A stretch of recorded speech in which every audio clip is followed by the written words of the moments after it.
Welcome to Feminist Question Time, brought to you by Women's Declaration International, the leading global organisation defending women's sex-based rights against the threats posed by gender identity ideology. There's more information on our website, womensdeclaration.com, where you will find our Declaration on Women's Sex-Based Rights, which has been signed by 32,752 people from 159 countries and is supported by 459 organisations. We have over 100 volunteer activists, including 53 country contacts, engaged in defending women's rights. This week, I'm really pleased to say we have María Yaoyólotl from Mexico talking about human rights complaints against trans-identified federal deputy for misogyny and lesbophobia. We will then have Marie-Louise Vollbrecht from Germany being cancelled for speaking about biology. And then we're going to have Amparo Domingo and Linda Hart from Spain and Finland. They're going to talk about Women's Declaration International's response to report on gender theory by I.E. Soggy Madrigal Borlos. So it's a UN document report, and there's a WDI response. And then finally, we have Isla McGregor from Australia, who will talk about estrangement within families and friendships in the gender debate. Now we're going to hear from Marie-Louise Vollbrecht.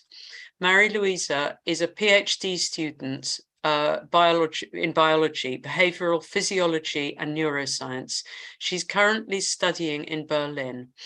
Marie-Louise is a member of a feminist group called Sisters EV, which helps women exit prostitution and educates people about prostitution and the Nordic model.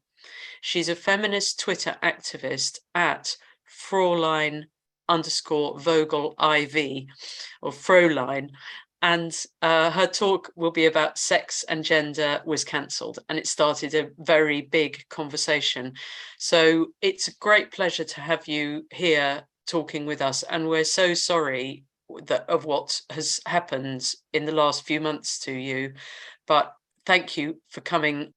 So I want to take the chance and tell you the short story of what happened, and then maybe give you a little bit more insight why it escalated the way it did, and it's still escalating in Germany. So the short version is that, as you heard, I'm a PhD student in biology. I teach students, and in Berlin, we have this a public science event. It's called the Long Night of Science. And everyone that is in a university can contribute to it. This year, it was about misconceptions in science, fake news in science, and what we can do as scientists to help, or what is our role in society. So in the beginning of the year, I said, oh yeah, I want to contribute to that. I feel that many people don't understand the difference between sex and gender, because they think that sex is somehow a spectrum, and they always mix up the two things, which is because in Germany we don't have these two words for it. We use actually the same word, Geschlecht, for like the biological thing, and also the other thing that's used for gender. And this was approved, and it found its way in the program. But in the beginning of July, when I was scheduled to have this presentation, 30 minutes on a Saturday evening, then it was cancelled and then rescheduled to another date, because activists from my university planned a big protest. They used the student mailing service to inform every student, as far as I can tell, of my university, to say, I will teach some outdated biology. It's hostile against trans people, it's hostile against queer people, and also I am a really problematic person. I then had the talk on the same day on a YouTube channel of one of my friends. She's a radical feminist from Austria. You can actually watch it. It's still online. It has now 140,000 views, I think. It also has English subtitles. So everyone could see what I plan to talk about. And it was just a biology lesson. It had nothing to do with trans people whatsoever. It was just, why are there only two sexes? Why sex and gender are different things? Why is it important for biology and research in general, especially when it comes to medical science, to distinguish between the two of them? And that I even said that each of this has a place in academia, but you need to separate them and be really, really clear. Yes, then I gave my presentation under police protection 2 weeks later, and somehow it escalated. It didn't stop then, it escalated even more. So now I am the most hated woman on German Twitter. I am involved in 4 to 5 legal proceedings against trans organizations, against my university, and it doesn't seem to stop. Like, this is the longest shitstorm. People who know these things told me that that's the longest shitstorm ever recorded in German Twitter. It's going on since July, and there's always a new wave and a new wave and a new wave. So to understand how it got so far, maybe you need to know 3 things that happened before my talk and 3 things that happened after my talk, to give you some perspective why I am now this person or personification of this conflict between trans activists and feminists, or general people who are pro free speech. So the first thing that happened before my talk, there is an ongoing debate about a self-ID law in Germany. So our government, who consists of people from the Green Party, Social Democrats, and Liberals, want to put self-ID law in place in Germany, which means everyone can just go to an office and say, okay, I now want to be male or female, I want to change it, and they should, there's no examination whatsoever, and they can, you can change your legal gender status once a year. Some of the versions especially targeted minors and said you can do that from if you're 14 years old, and restricted the parents' rights to decide for their children. So me and some feminists, we are really protesting against it and trying to raise awareness, because no one really knows what the government plans, or until recently no one really knew what was going on. That was the one thing that happened before. The second thing that happened before was that I and some other biologists I met online, other researchers, psychiatrists for children with gender dysphoria, we wrote a report, a small study, where we watched German public broadcasting. So this is state funded. It's paid from our taxes. And we wrote this report, and because there were a lot of misinformation spreading to the public through these channels, and one was also about the reality of sex. What is sex? What is gender? How many sexes are there? Then it was actually advertising self-ID law in children's program. It was a lot of it had a lot of report about trans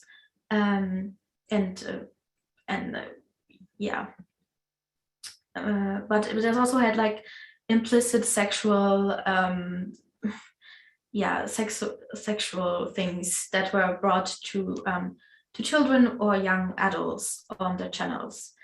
For instance, they would put an image of a penis and would call it a vulva. So they would put different vulvas next to each other in one of their Instagram channels, and then I just put a dick inside, like things like that. We all criticized it. We wrote this really, really long report, and then we circulated it amongst other academics. So at the end, we had an open letter. We had this report. We had 120 scientists, researchers, doctors, psychologists who signed our open letter that we said, please, the program has to be truthful to these subjects and don't report one-sided on it. We also I co-wrote a newspaper article we wrote it in a German newspaper to advertise this open letter and this report. And this piece was behind a paywall, so not many people read it.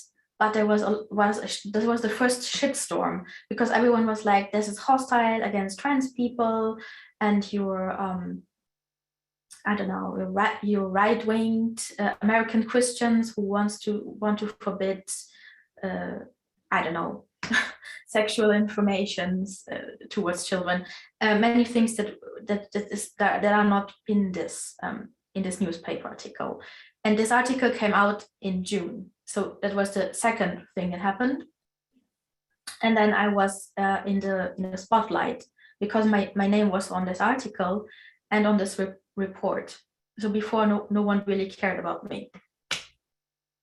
The third thing that happened before is that I have a Twitter account, which I would not have called an activist account. It was just an anonymous Twitter account, not affiliated with my name, not affiliated with the university. I would just use it in the beginning to promote some information about prostitution, have some fun. And then I switched and I tried to also educate some people about biology. But it was most of the time a really small account. I have for 5 years now. And suddenly, a month before my talk was scheduled, a lot of trans rights activists would circulate my name, started to inform the university. I was always harassed by these trans activists online, but it would just completely escalate. There are some queer activists and trans activists, they were obsessed with me. They would tweet like 5-6 times a day about me. They would openly threaten me even before my talk was cancelled. So these are the 3 things that happened before I was supposed to give my talk, and that all contributed to this really hostile environment. the three things that happen afterwards that you might need to understand the situation now is that once my talk was cancelled and then rescheduled, the media would immediately jump on it and make a big case out of it, like of cancel culture. But almost immediately, a lot of media were reporting, were like targeting me and tried to dig up some dirt about me, because they really, really hated the subject of my talk, because they used this confusion about sex and gender to promote their own agenda. So for a week or so, many media try to find a biologist who says that what I explained is wrong, but they couldn't find anyone because what I said was basic biology. But anyway, they try to target my reputation. They try to find mistakes in my talk about sex and gender. And when this not worked, then they would go after me, and together with the people online tried to put me in a right corner. They said, she's a right-winged and she's involved in she's involved in some I don't know organizations or troll things that threaten trans people or want to try to harass trans people to take their own life. So there was not only activists who spread all these rumors about me, also this bigger media would jump on it. And one media, one newspaper actually wrote that I am close to the NPD, which is the neo-Nazi party in Germany, and they faked some conversations online, like really badly. They photoshopped my picture in a conversation that a journalist had with the head of the neo-Nazi party, and to claim that I'm right-winged. And I am not right-winged. I've never even talked with anyone who's right-winged. I'm a left-wing woman, but these constant rumors, they just added up, and now many people think that I did something wrong and I'm a right-wing person. So the second thing that happened then was that they took many of my tweets out of context to try to twist it, to show what a horrible person I am. And there was one conversation I had. It was about that I said stop sterilizing children, against puberty blockers, and I said, oh, this is just like the Nazis sterilized trans women. And I said, oh, I never heard about it. Can you give me a link to that? And in this conversation, they just took some of my tweets and said, this is like basically Holocaust denial. So then a site that is called Trans Media Watch, for many queer organizations, who this is an initiative who watches other medias, how they report about trans issues, started spreading a hashtag that trans activists suggested, which was Marie is denying Nazi crimes. And then again, the media picked up on it and said, oh yeah, she's denying Nazi crimes. Some media twisted it. It's like, yeah, she's a Holocaust denier. It was insane. I had to go to court, and gladly there's a first decision now by the judges that they had to delete this. And they looked at the case, they looked at the things that I said, and they were like, yeah, no, this is not, she's not denying Nazi crimes. This is insane, and this is is really hurtful to her personality and her rights. So gladly, the first decision of the judges, confirmed what I said all the time. But still, it's out there, people spreading it. I have a Wikipedia page, people put it up. A trans activist said that he had or she had to flee with her family because my followers would I don't know, come to her place and smash some windows. Like, these rumors were spread, and it all, when this one thing was resolved, when Marie's denying Nazi crimes, and the next thing happened, that last weekend there was a pride event, and said really sadly, a trans man was killed. But the first thing that happened is that people would say that it's my fault. So they would again use hashtags like Marie murdered too, or it's Marie's fault. So leading feminists, it's the fault of leading feminists, when, I don't know, people from Czechia who are transphobic or hate gays and lesbian, punch someone, and which is insane. And it's not only this anonymous people on Twitter, it's politicians, it's journalists, it's artists. They're all coming. They're all coming for me. They're always putting my name. Somehow I'm responsible for these things that happen. In my talk about sex and gender, I said I used the kiwi as a fun example, like the kiwi plant, because the kiwi plant usually has separate sexes on two different individuals, and I found a funny mistake that someone wrote something about the gender identity of the kiwi.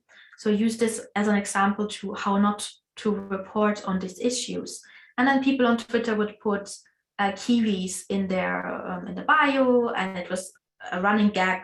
Radical feminists did it, but then also some trolls jumped on it, and somehow now some politicians say, oh yeah, kiwis, all this kiwis movement has something to do with Frau Vollbrecht, and there's also kiwi farms who's stalking and harassing trans people, so it all comes together. So apparently kiwi farms is also my fault, or I was asked to distance from it, from a politician who said, who wrote my university and said I should never be allowed to teach in my life.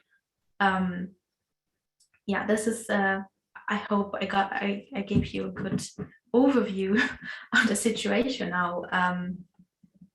And I'm still fighting this on many levels. I'm happy that I have a really, really good lawyer, but I don't expect it to stop anytime soon. I'm like now the most famous TERF in Germany, and it all started with just a 30-minute talk on sex and gender and basic biology. Our next talk is from Amparo Domingo and Linda Hart. They are on the legal committee of WDI, Women's Declaration International, and have been working along with some other lawyers or experts on international law and politics to see what's happening at the UN and in international human rights circles, etc.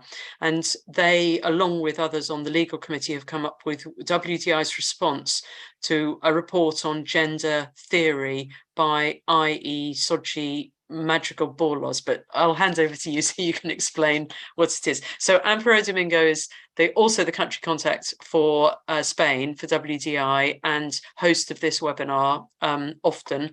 And Linda Hart is from Finland and on the laws committee. So over to you two. Today, we're talking to you about WDI's response to report on gender theory by independent expert on sexual orientation and gender identity, Víctor Madrigal-Borlós. The main point of the response is to fight back on attempts to define sex as gender in the UN. But let's get into some more detail.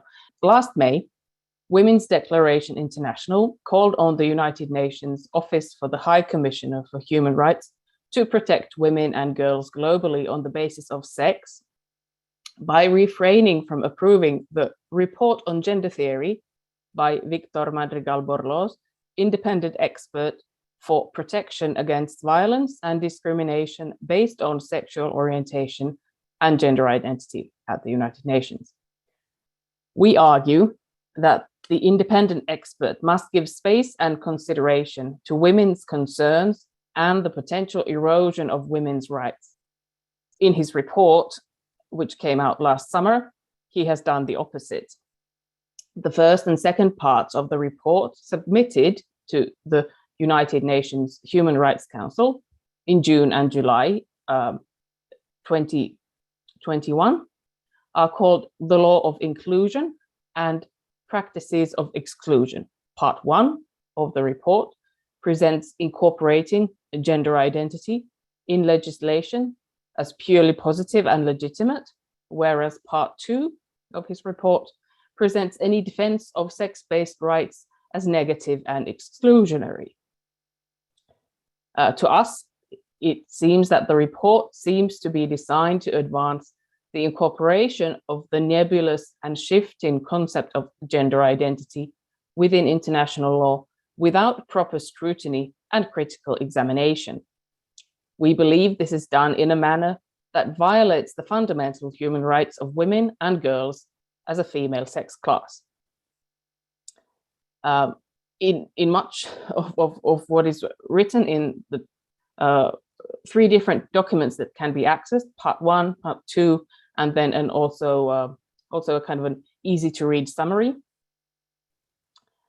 The independent expert tends to contradict himself, claiming that gender as a concept that has evolved in his report from a social construct to an identity, and finally to what he calls a suprabiological phenomenon, whatever that might mean, will not curtail any achievements in equality between the sexes, while at the same time reifying immaterial gender identity as more important than physical sex, for example, in sports. And he does this expressly. The zeal in presenting the reification of gender identities in different societies as a very positive development takes him as far as to state that the categories of male and female are a consequence of colonialism. Quote, to quote his report, the evidence suggests that in many countries, the rigid understanding of the binary of male and female as a main ordering social principle are the result of colonialism. The idea, we argue that, and write in our statement, that the idea that only the Western world observes the sex binary is, in short, quite patronizing and insulting. I must add that the WDI statement was a joint collaborative text of 4 women to get all together from the legal committee, but it's just the 2 of us who are presenting it, not to take full credit of everything. The independent expert himself even contradicts his own assertions. Throughout, he considers gender as socially constructed under many different formulations, but also innate as an identity or an inner feeling. We argue that it is unacceptable that a report that in its very premise makes directly contradictory claims is taken seriously. I'm going to talk a little about how this report came to be. And it's in February 2021, the independent expert issued a call for input to a thematic report that had as a title, Gender, Sexual Orientation and Gender Identity. Its stated purpose was to inform the independent experts report to be presented to the 47th session to the Human Rights Council.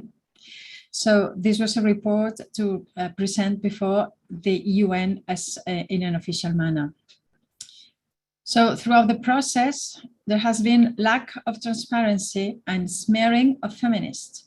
Regarding transparency, the call in February said that all responses and submission received in accessible format would be published online, except if confidentiality of the submission is explicitly requested, as you can see in the slide.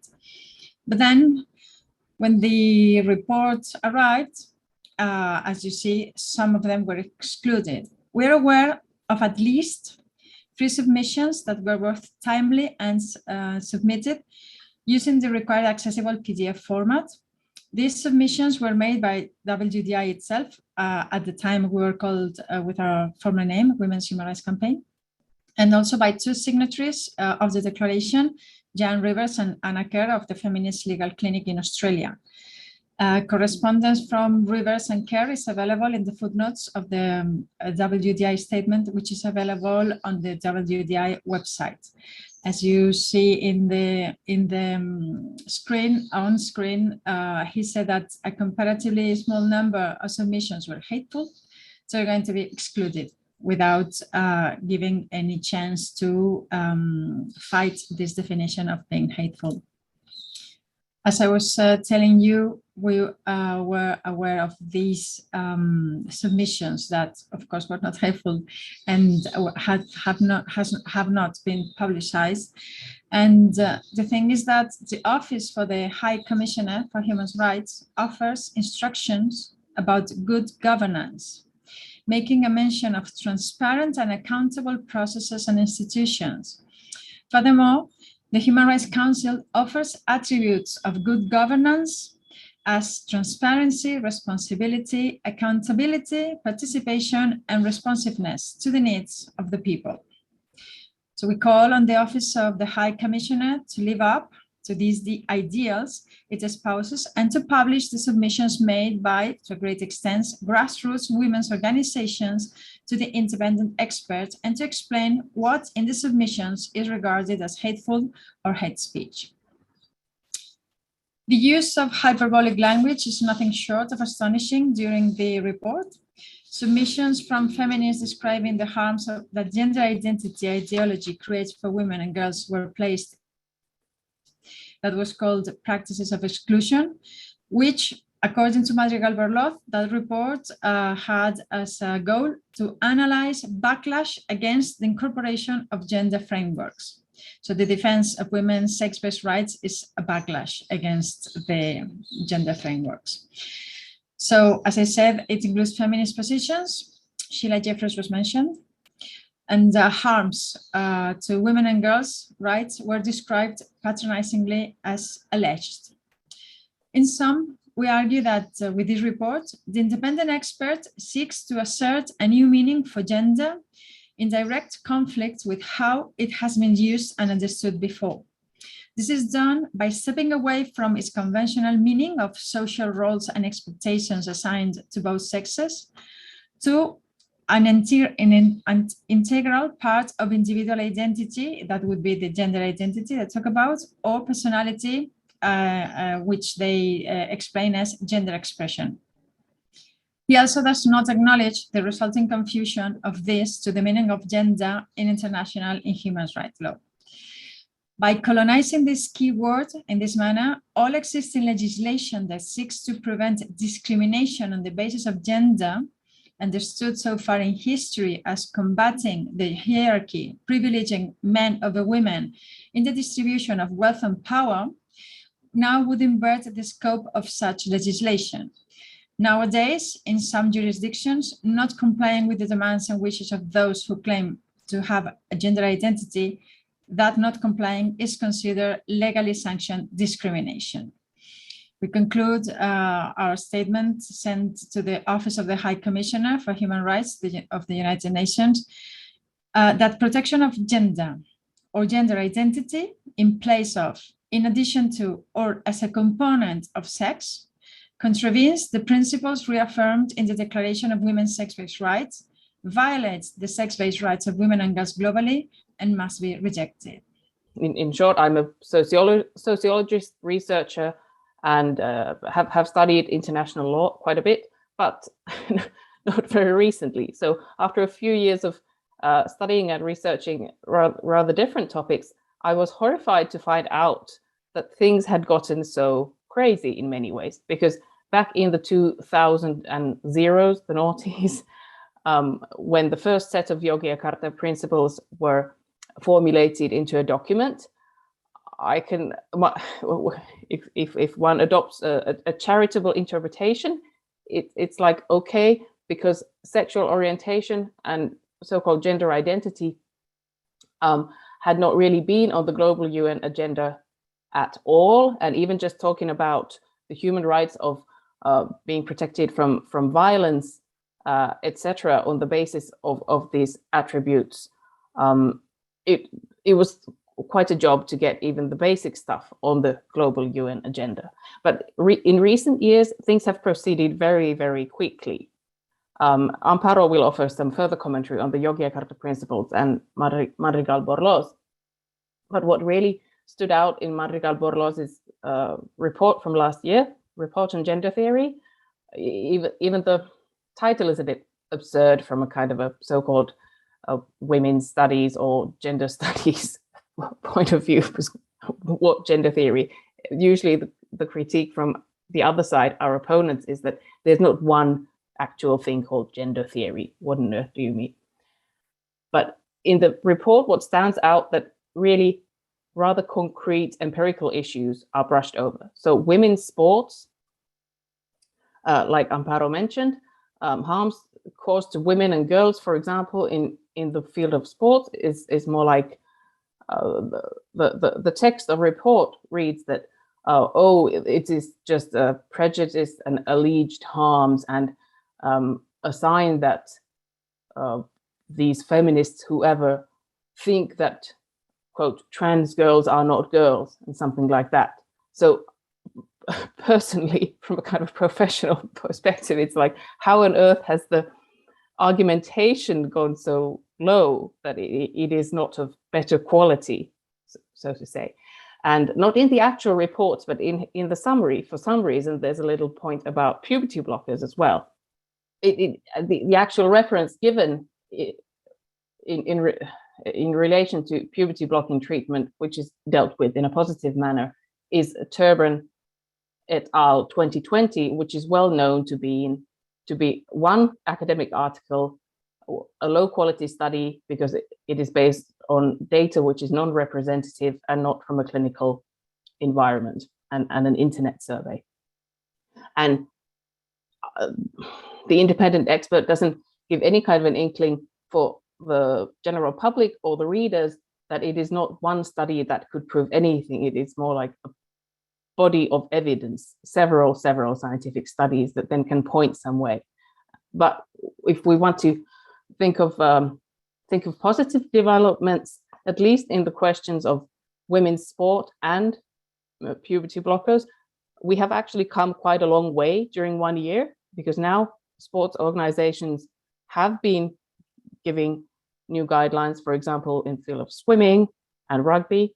And as we all, if not all, many of us know, the Tavistock Gender Identity Development Service Clinic for Children and Adolescents in England, the Tavistock Clinic for Children closing is a major development in this area, and proves the independent expert quite wrong. But it's still quite, let's adopt the word, astonishing once again to see how low quality the argumentation is in this important arena. We are going full circle with linking our presentation with María Yaoyólotl presentation, because the Yogyakarta principles that are mentioned in the first part of the report as a relevant and prominent international human rights document, which we know they are not, as I said, they are mentioned without any disclaimer about the relation of the expert to them. Víctor Madrigal-Borlós incumbent independent expert in sexual orientation and gender identity for the UN, is a signatory of Yogyakarta Principles Plus 10, which is the enhancement of the original Yogyakarta Principles that were added in 2017.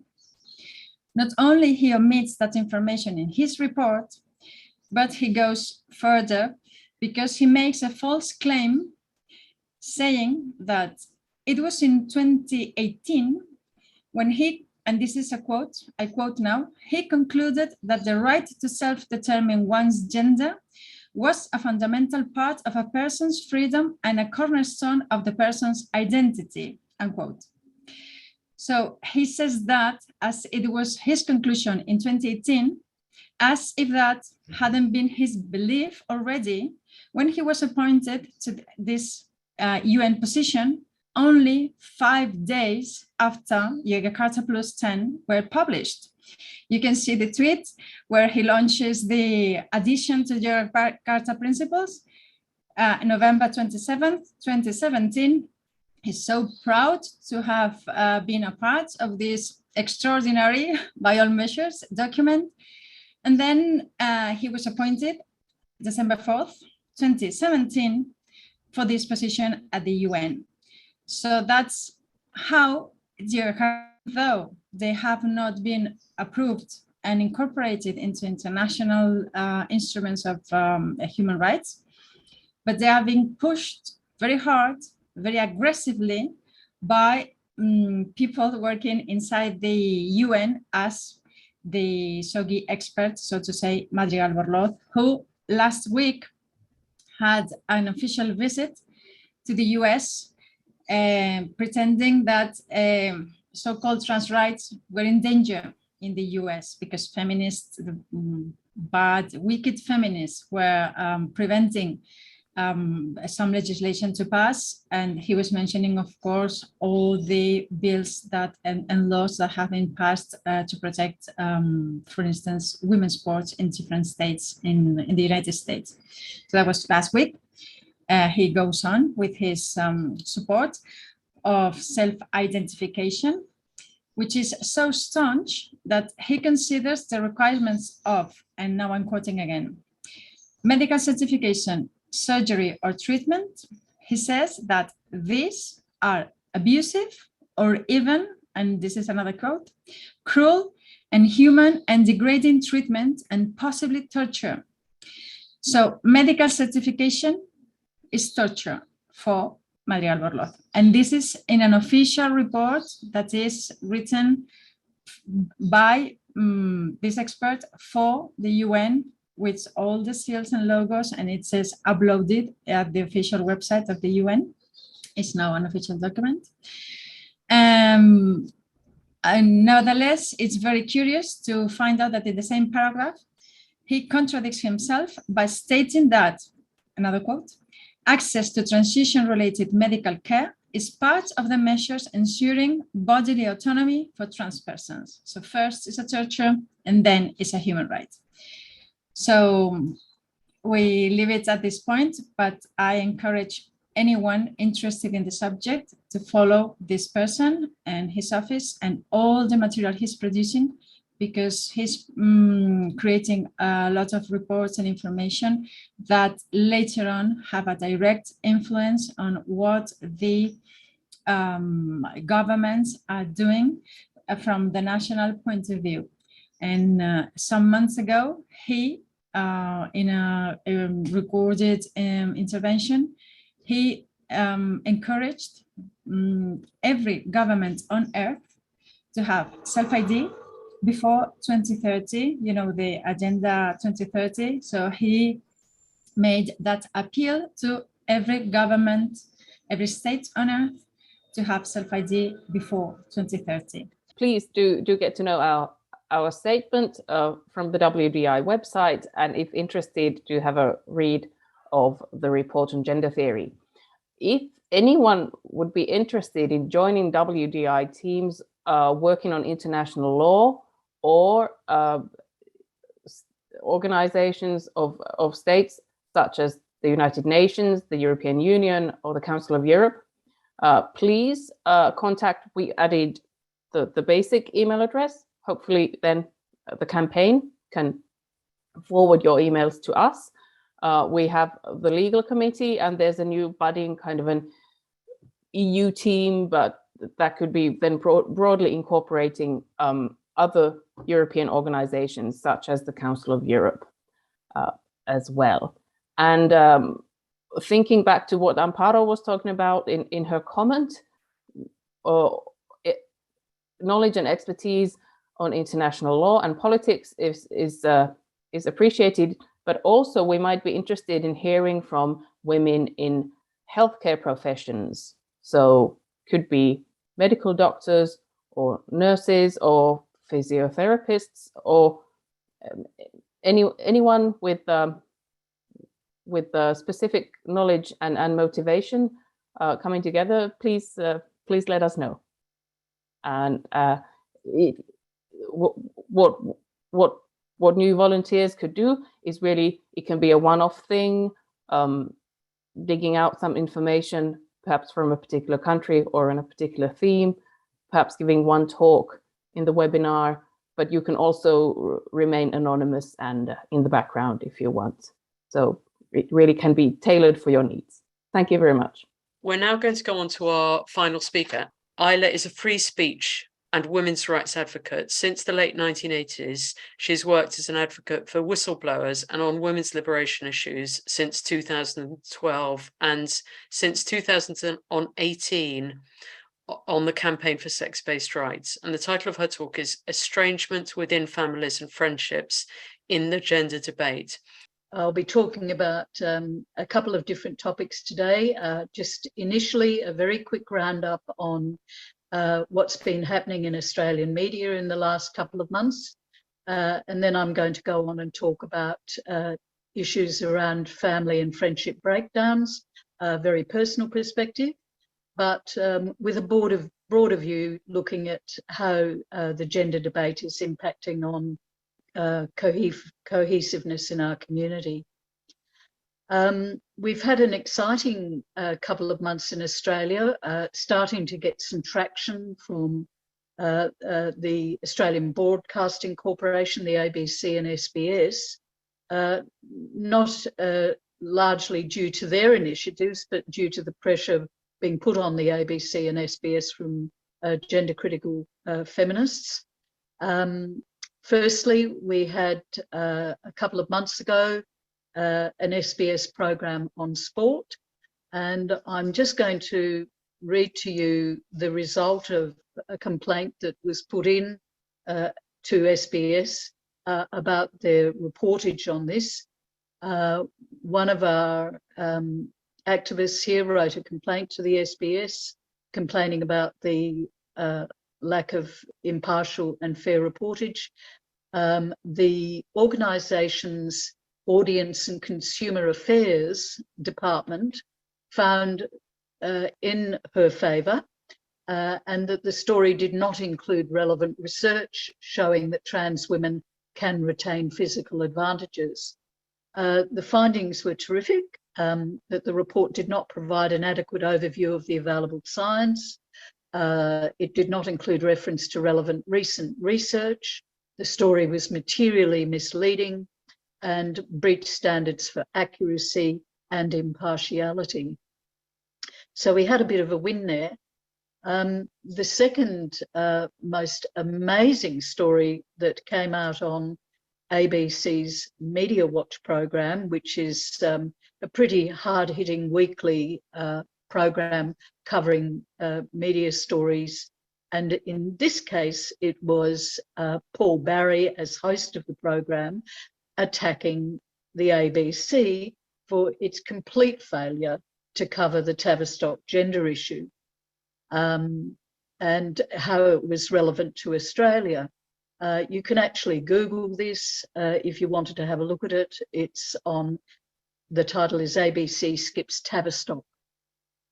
What's interesting is that the response from an ABC spokesperson to ABC's Media Watch scathing attack on the broadcaster the response basically was just quite appalling. It said, the debate surrounding transgender treatments is very important, and the ABC has covered it in depth, which is a complete porky.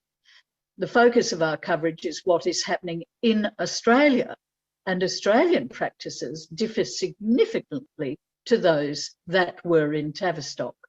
The change in Britain's model could certainly form part of future coverage where it's relevant.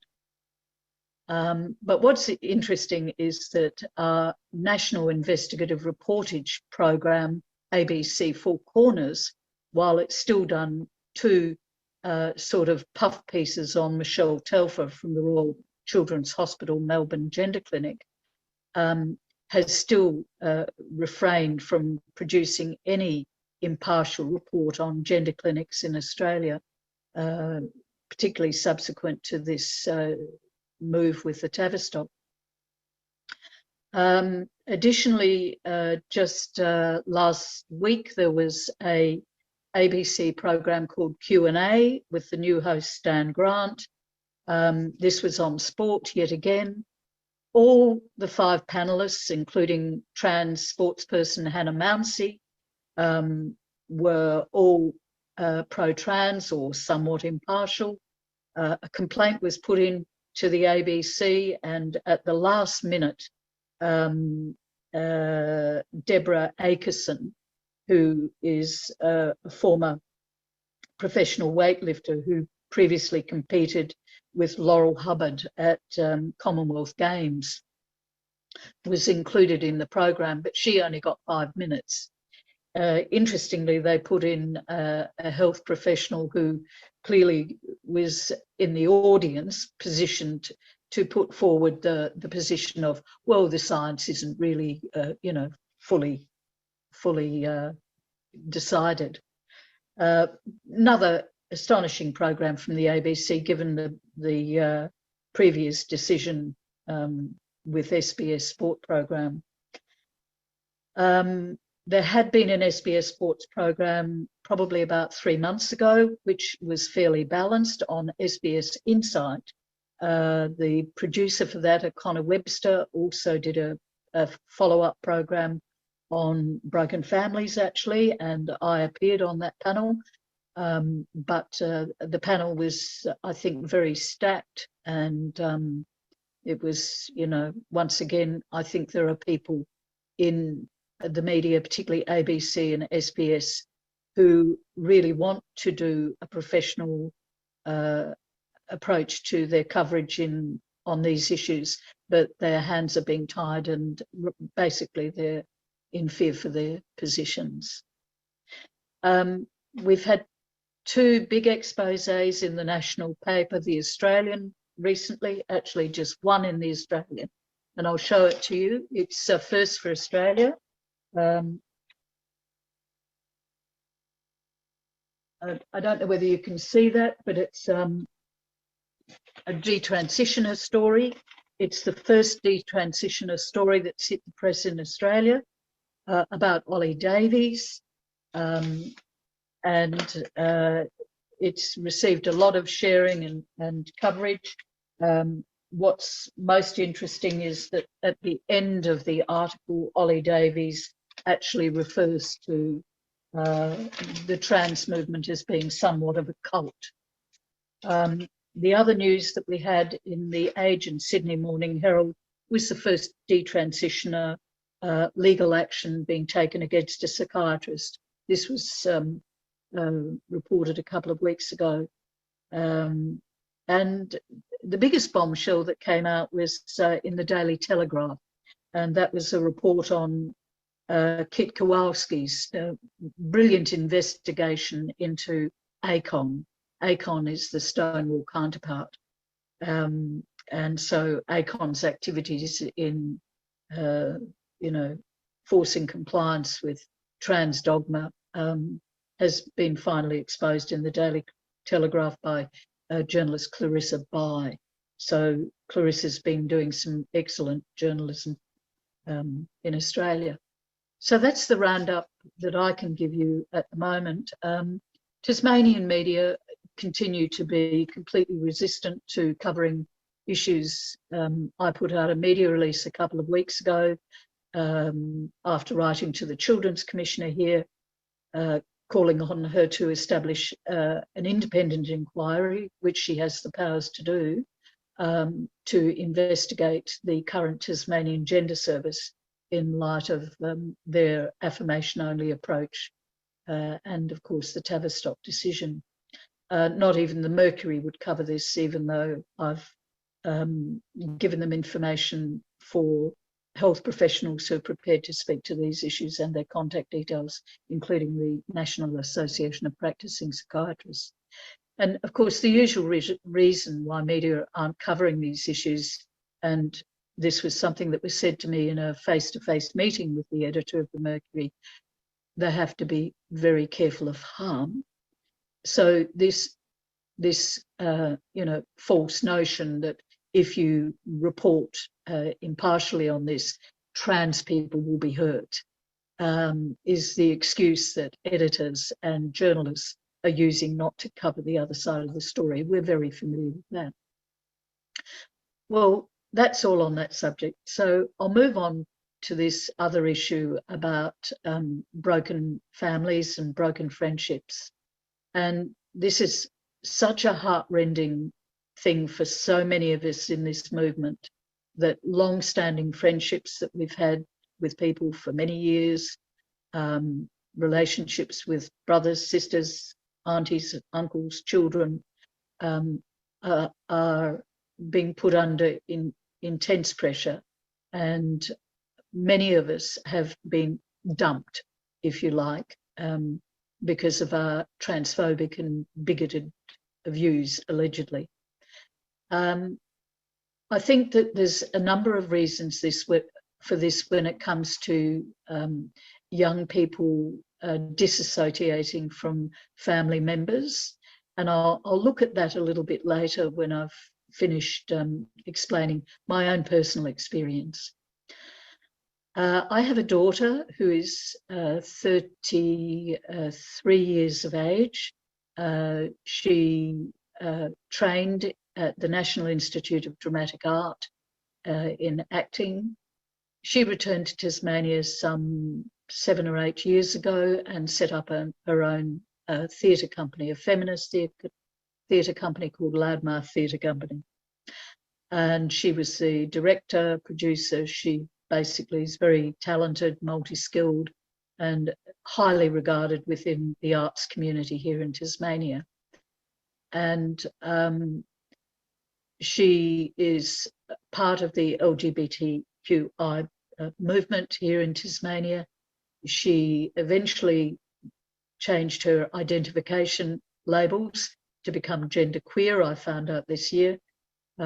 She had at one point identified as bisexual. She married a man 3 years ago, and 2 years ago had a daughter, her first child. My daughter is my only child and my only family here in Tasmania. My daughter was well aware of the work that I did on women's human rights. I'd previously worked on the campaign on to stop brothels here in Tasmania. Sheila Jeffries came over to Tasmania to work with us on that campaign. I've mentioned this before in my previous interview. And so she was well aware of my views. And in about 2017-18, I started to work on the gender critical issue and helped set up the group Women Speak Tasmania. In 2019, she returned home. She lost the flat she was living in. She came home to live in a little studio I have here with her then partner. And within a matter of 2 weeks of her being here, somebody informed me of a Facebook posting that she had posted to her page 2 months prior to her coming home. And I'm just going to read this to you because it's really important for people to understand the way that trans rights supporters and activists work. And I usually use the terminology that these people use 4 methods. They denounce, so it's denunciation, disassociation, denial, and there's one more, and I'll get back to that in a minute. But these are the main techniques that they use. And I was publicly denounced on her Facebook page in this manner. I want to make it 100% clear that I do not stand with my mother, Isla McGregor, or her friend and colleague, BW, in their transphobic, anti-trans, anti-sex worker beliefs and actions, and I condemn their poor quality, below-the-belt, personal and biased attacks on activists and members of the LGBTQIA+ community that are masked as journalism but are pure bigotry and discrimination. They are not defending free speech, they are defending hate speech. I love and honour my mother as my mother for many of the things she's done in her life, but on these issues we will never see eye to eye, and I will always stand by my trans, NB and SW siblings in the struggle for their human rights. I will not use the terms TERF or SWERF because I refuse to acknowledge the claim that people who are anti-trans or anti-sex worker are feminists in any way, let alone a radical one. I will not participate in the theft of the beautiful word radical by this toxic and oppressive movement. Now, as you can imagine, when I read this, I was in a bit of a state of shock and disbelief because I really could not fully appreciate how the daughter that I had lost any contact with an ability for critical thinking. Nor could I believe that she was prepared to make these posts on Facebook. So I attempted to resolve these issues to no avail. I would never have allowed her to come home and stay here. There were alternatives she could have taken. Had I known that these were her feelings about me and my views. It was a very difficult time to have her living here because her level of hostility geared up. It was quite palpable. She constantly silenced me. She wouldn't allow me to discuss the issues. Even in the lead up to her moving home, she absolutely refused to discuss the issues or hear my perspective at all. Now, we'll all be familiar with this. This is just the pattern. You can't ask questions. You can't actually engage. There's no openness. You're walking on eggshells.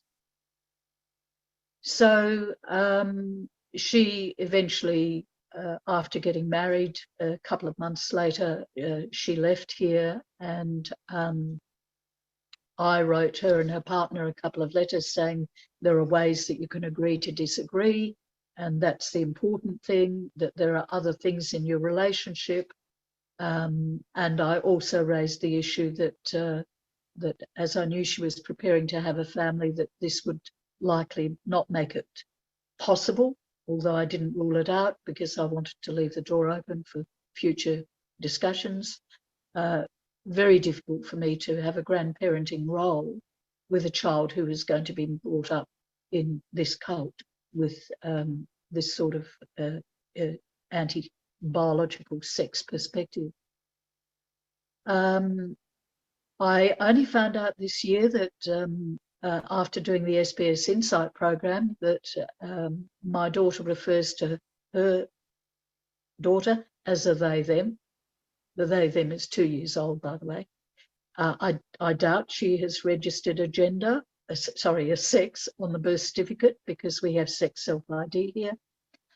And I feel very sad for this little person that she both is being brought up with this cult that will have a lasting impact on her, and I believe potentially lead to mental health problems for herself as well.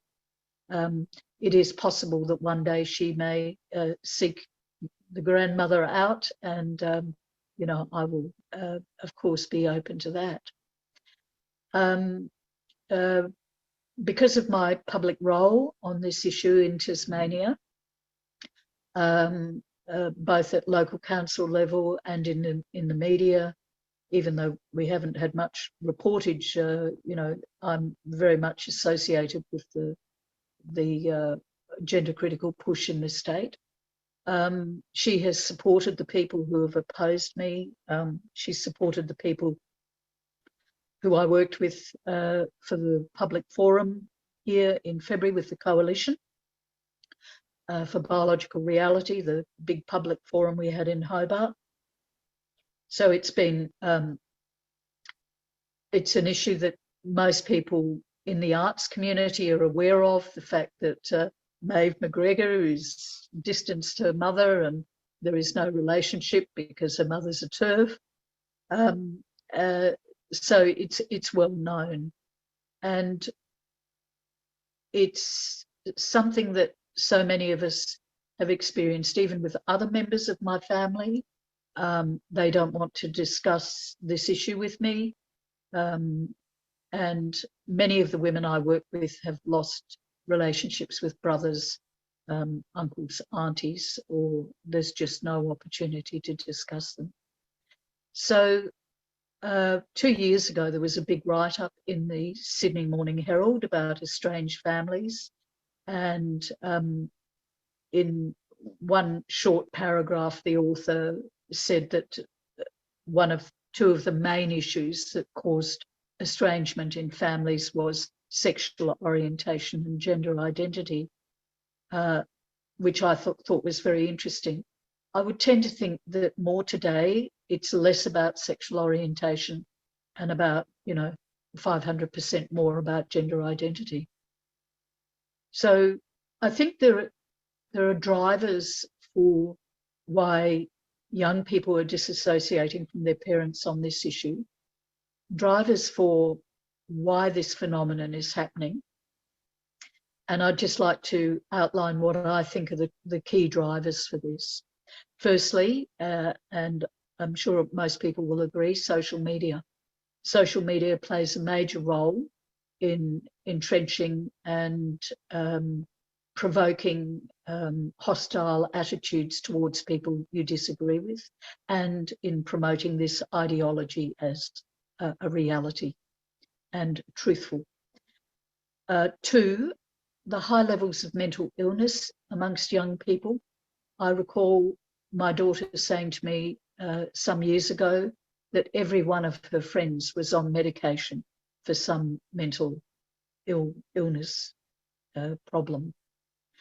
And I think this leaves them very vulnerable and very exposed to finding some sort of support wherever they can. And I think that one of the areas where they get this support is through connecting with other like-minded groups or people or tribes. And I think the LGBTIQ tribe is a very big tribe. It's a very influential tribe. And I think it certainly is a very oppositional tribe. I think also the need to conform to dominant cultural narratives exists, particularly in relation to people in the workplace, particularly in the area of media, entertainment and the arts. And a lot of the TRAs are working in this arena, and they're looking for careers in media, entertainment and the arts, just like my daughter.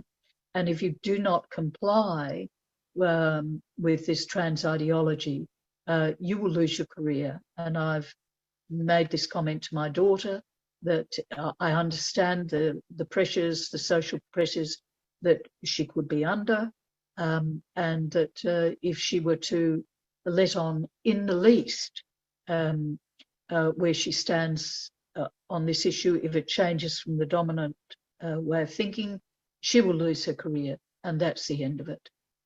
At one point, she did agree with me about the Nordic model laws, but she didn't want to talk about it anymore. It was sort of a cut-off. yes, I see the point. I understand Nordic model law, but that's it, finished. And finally, climate change is creating huge anxiety for young people. And this hooks in once again to the mental illness stuff, but it's an overarching thing. It's climate change and global conflict. And I think the insecurity levels of young people today are through the roof, and I have enormous compassion. And I think this is a major driver. What I find quite sad about this is that, along with all the other rhetoric about, you know, transphobic bigots and, you know, privilege and all these words that they use to describe people who don't conform to their thinking, is that,